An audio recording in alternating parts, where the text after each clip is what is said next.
Okay, so the Bible records God creating everything, and how did he do that? Did he make it with his hands? No, according to the Bible, what he did was he spoke. He used language. Now, did God actually say, "Let there be light"? No, he said, "Vayomer Elokim Yehi Or." Vayehi Or. Now, that roughly translates as God said, "Let there be light," and there was light. But there are differences. The Bible was written in Hebrew. God uses the Hebrew language. So you ask, okay, why didn't he give the Bible over in a language that everybody can understand? Because Hebrew is his language, and words and letters in Hebrew actually mean something. Now let's go through a little bit of history, biblical history at least. So what we have is that God creates Adam and Eve. Adam and Eve do the sin. They get kicked out of the Garden of Eden. The Bible records 10 generations from Adam and Eve to Noah, at which point the people are misbehaving. And how are they misbehaving? They're treating each other bad. They're doing petty theft. The world was full of petty theft called Hamas. And God got ticked off and he said, "Noah, you're the righteous one. You, your wife, and your sons and their wives get on the ark, build an ark, get on it, take two of each of the non-kosher animals, one male, one female, take 7 of the kosher animals." Now, how exactly that 7 kosher animals is a bit of a debate. Was it 7 pairs? Was it 7 total? That's subject to debate among biblical authorities. Okay, Noah gets off with his family, his wife, 3 kids, their spouses, and boom, the Bible records 10 generations from Noah to Abraham. Now, during that time, people started sinning again and they started to commit adultery. Why were they committing adultery if, Noah was there?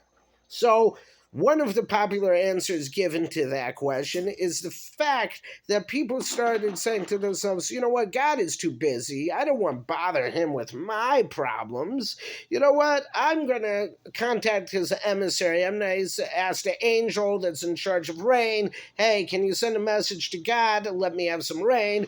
I want a sunny day. I'll talk to..."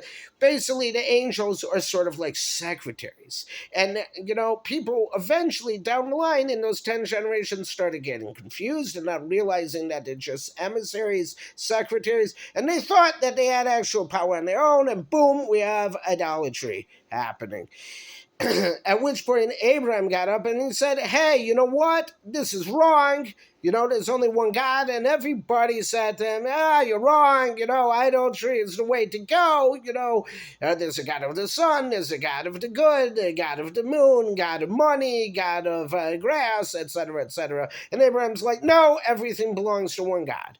Okay, and then we know that Abraham had a son by the name of Isaac, and Isaac had a son named Jacob, and Jacob had a son named Levi, and Levi had a son named Kahaz, and Kahaz had a son named Amram, and guess who's Amram's son? Moshe, right? So there's 6 generations from Abraham to Moshe Rabbeinu, or Moshe, our teacher, making a total of 26 generations from Adam to Moshe.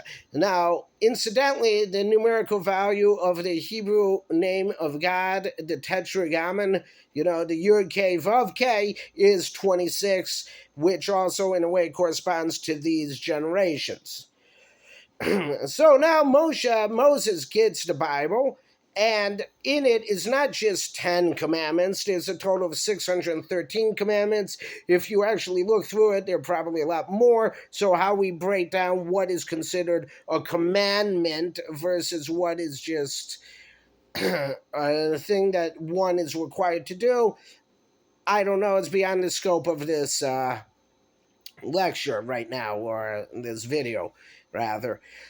So now, what language did Moshe and the Israelites that got out of Egypt, right? We know that the Jewish people with Yaakov, Yosef was sold into slavery. Yosef became the viceroy to Paro, and eventually he got Yaakov, his father, and his brothers all to come down to Egypt, where the Jewish people were enslaved, and Moshe took them out of Egypt when he was the instrument through which God performed the 10 plagues and the splitting of the sea, which every single Jewish person alive saw. Every single Jewish person alive experienced the 10 plagues, and they experienced the parting of the Red Sea. And when I say they experienced the 10 plagues didn't happen to the Jewish people. Rather, they witnessed the 10 plagues happening to the Egyptians, and they experienced the parting of the Red Sea.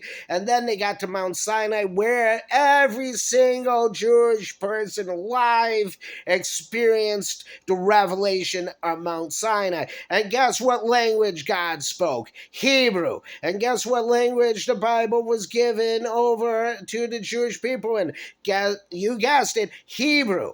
So everything else is just a translation. And if you want to know the truth, you need to start digging into the Hebrew text and seeing what words actually mean.